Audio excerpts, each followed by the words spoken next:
Good evening, fuckers, and welcome to the Wasteland. Right now, you're watching my 200th video.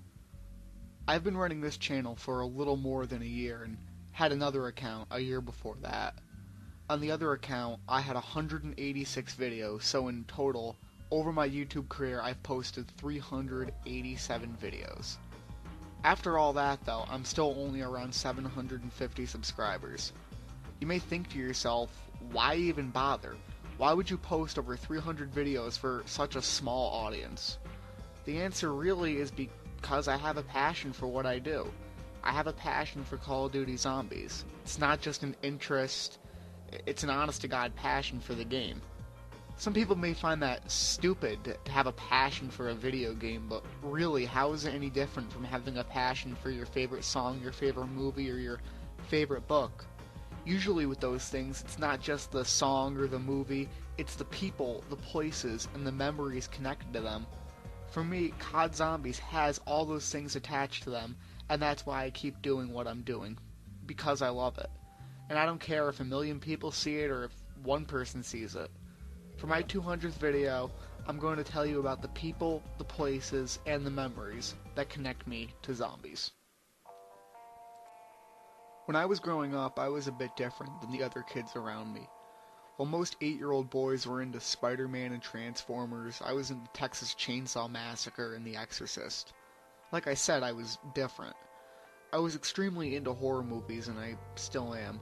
For whatever reason, the things that scared me, I was fascinated with. Because I had such a different set of interests from everyone else, I couldn't make many friends.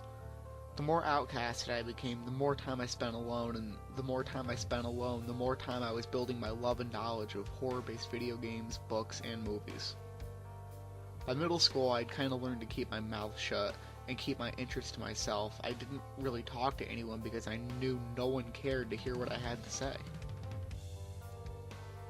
One day, in November of 2008, my cousin called me and told me the new Call of Duty was being released that night and was wondering if I wanted to go to midnight launch with him. We waited in line in front of EB Games, and when we got to the counter, the clerk smiled at us and said, "You guys should beat the campaign as soon as possible. There's something at the end that's gonna blow your mind." Well, we rushed home, we put in World at War into his PS3 and rushed through the campaign. We finally made it through, and that's really when it all changed for me.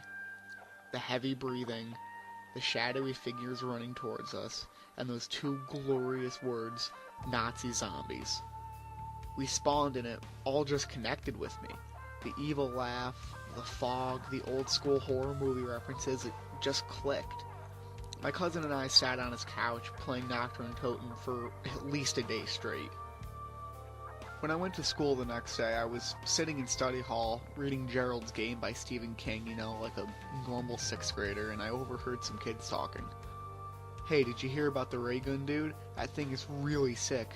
"Yeah, bro, the flamethrower is badass." I had made a habit of not talking to people, but I just had to chime in this time because some idiot said, "Oh yeah, never open the help door, open the couch instead." I just turned to this group of kids and said, No. If you keep the couch closed, you can camp with your back to the frags and filter them through the door. They just looked amazed at me, and we started talking about zombies. I sat with them at lunch, and we debated if the Browning or the MG was better, if the Panzer Schreck was any good, and if the Scope K98 was really worth $750. What this meant for me was I no longer had to keep my interest to myself. I had found common ground with other kids my age, which was a much bigger deal than you might think. I was invited to several parties where I always got the highest round, and as the DLC maps came out, I was always the one telling people where the perks were, where the Pack-a-Punch was, and how to activate the song. I became known as the zombie guy.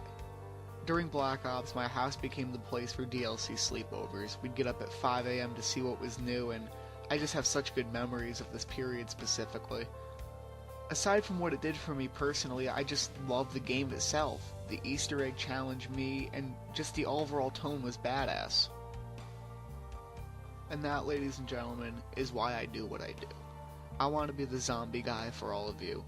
After years of holding in what I've wanted to talk about, all the things I love, it means more than you can understand when someone leaves a comment, because it reminds me that I'm not alone. Thank you for supporting me, and as long as this game that I live for is still around, I will always be here to talk about it, no matter what.